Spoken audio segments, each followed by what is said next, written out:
Hi everybody, I'm Jessica Nicole Dickerson and welcome back to another video. So in today's video we're going to talk about the top 10 books of 2019. I know we're well into 2020, but I still wanted to mention these amazing books because some of them aren't really referred to a lot. And before I dive into all these wonderful books, I did want to mention that the Brown Girl Book Club did pick their January book, and it is Daughters of Neri by Reni K. Amayo. And yeah, so excited. I'm sorry if I pronounced that wrong, but I'm really excited to dive into this. So yeah, make sure you follow my Twitter down below if you want to stay in tune with the Brown Girl Book Club. I'm very excited for that. Now let's dive into the good books of 2019.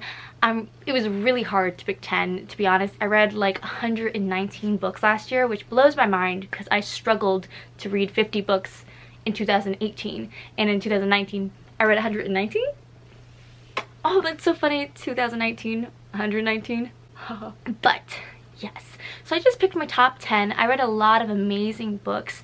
I tried to pick some that weren't as popular because I just want them to be heard, and everyone always raves about the certain same books and stuff. So yeah, hopefully these are slightly newer to you. Most of them are diverse, which makes me so happy. Warms my belly. You can't see him petting my belly because I'm a weirdo. Okay, let's dive into it. I'll start with the more popular books because I just couldn't help but love these books, and these are raved about books for a reason. So I just have to start with this one. Strange the Dreamer by Laini Taylor. Wow, I can't talk today. So this is about a librarian named Strange, and he's a bit of a dreamer. He wishes to go visit this city that's never been seen or hasn't been seen or heard of in years. And he may or may not have the chance to go see it for himself, which is so exciting. I cannot tell you how much I love this book.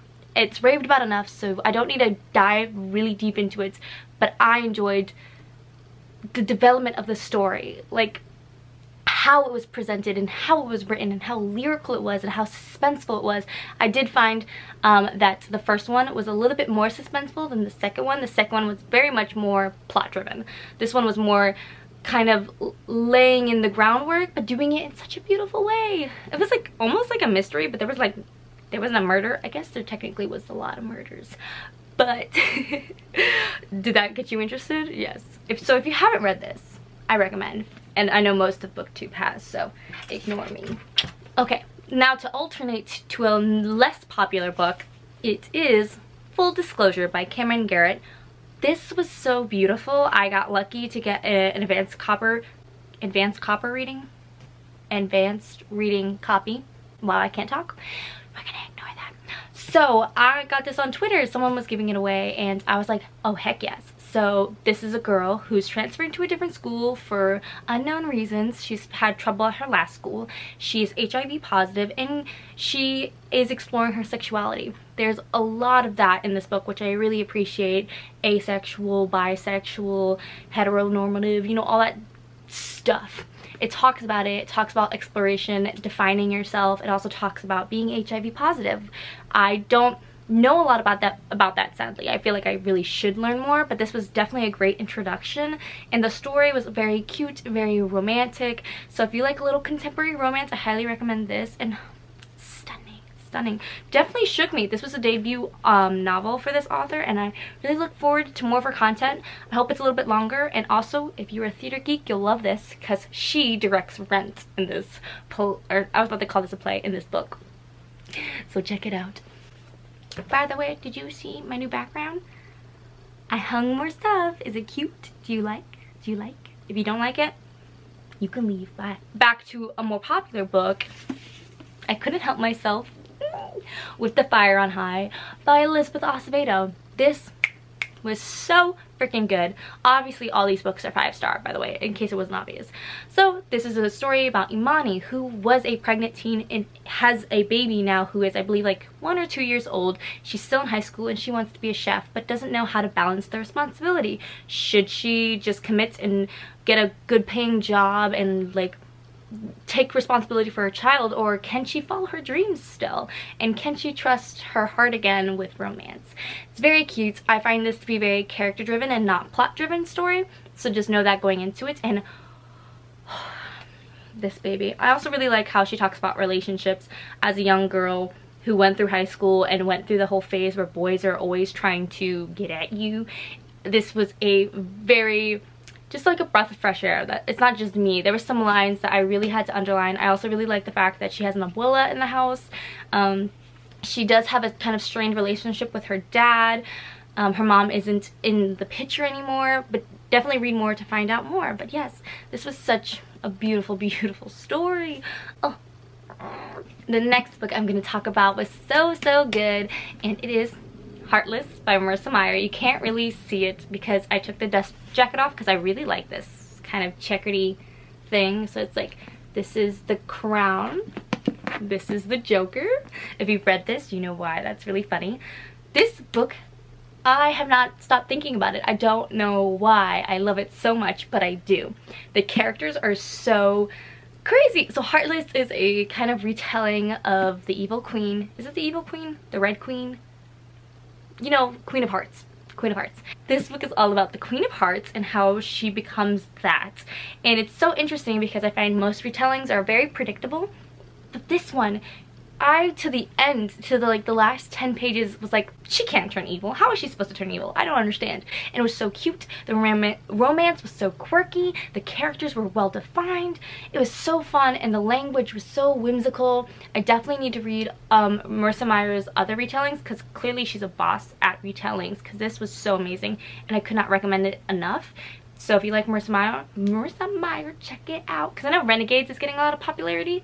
I haven't finished reading it. Guys, Heartless, so good. If you like romance, if you like crazy adventures and weird plots, it's so whimsical. I love it. The next book I loved was The Love and Lies of Rukhsana Ali by Sabina Khan. This was so amazing. This is about a girl who's a lesbian, and her traditional parents kind of figure out who and what she is and try and fix it. That's all I'm gonna say, because the plot's kind of not predictable. The plot, you know it going in. You know something bad's gonna happen, but you don't know how bad until you read it. And it's incredible, and I feel like it's one of those contemporary kind of romance stories, but it goes so much deeper and so much, like, it talks about privilege, how her parents reacted compared to other people's parents' reactions to them being lesbian or bi or any sexuality. So she talked about privilege. It talks a lot about culture. There's so many elements into this, and it's so deep, and it kind of goes a little dark at the end, and I like that and I appreciate that, and I feel like this book really hits close to home. And if you ever want to read a really diverse book with some great, like, lesbian romance, I mean, it's not too focused on the lesbian romance, but I think it's cute and I really liked it. And I thought the resolution at the end was understandable, not like a jump, like, oh, you're lesbian, I hate it, and then at the end, I love it.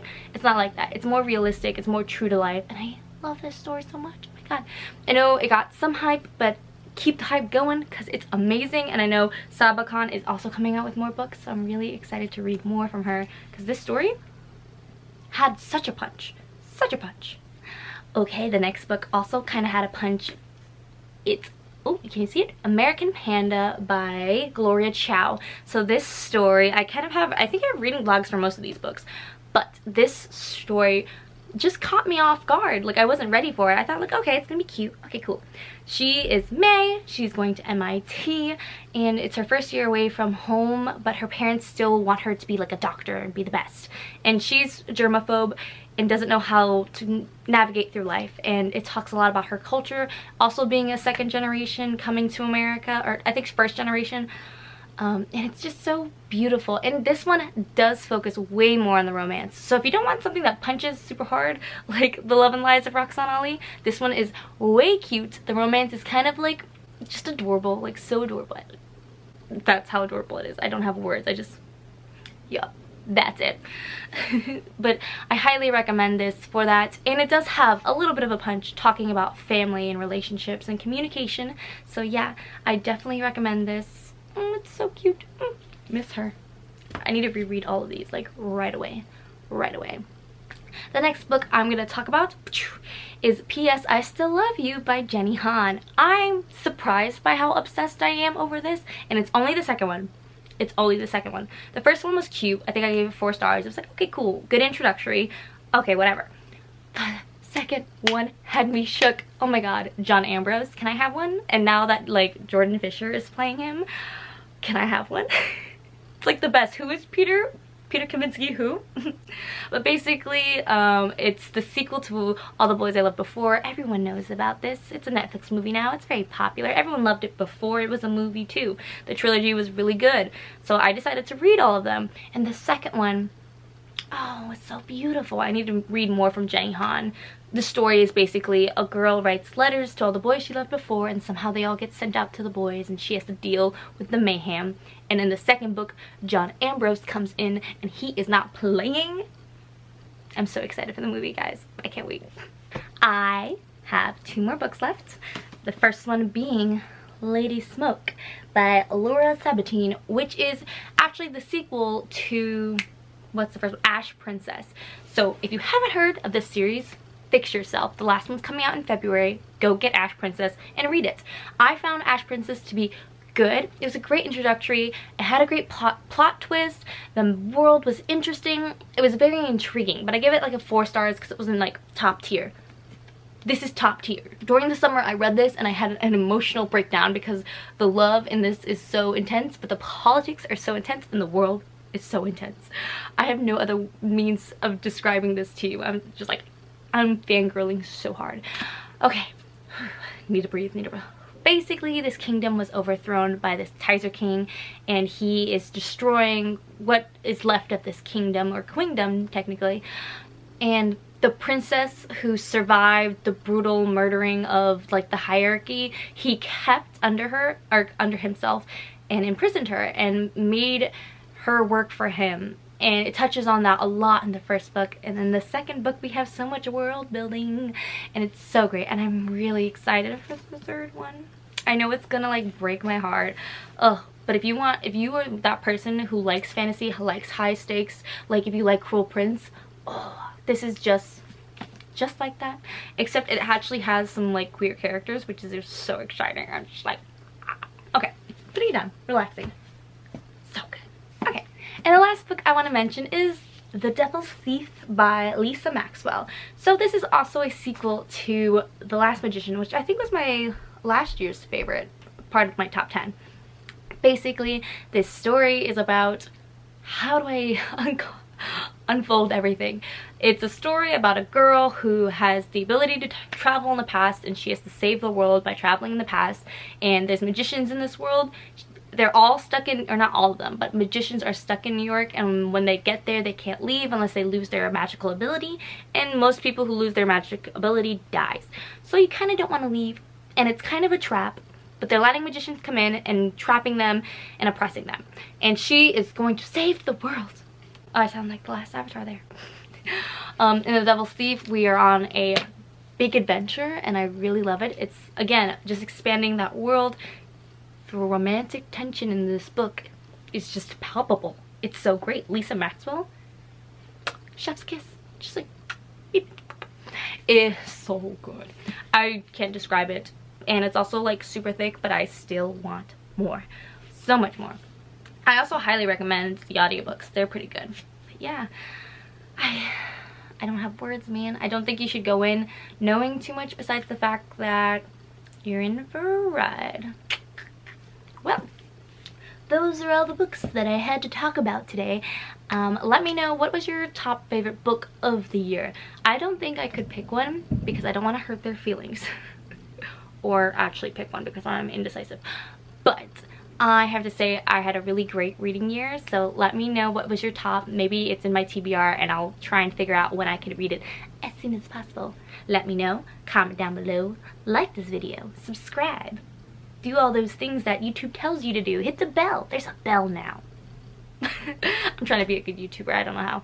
But yeah, that's my video for today. Make sure to check the description box below because I'm going to leave all the fun stats for 2019 down below, and my Goodreads account if you want to follow my Goodreads and see my reviews. Yes. And I also have a ton of content coming out this year, so make sure you stick around. Yeah. Thank you guys so much for watching. It really means the world to me, and I'll see you in the next one. Bye.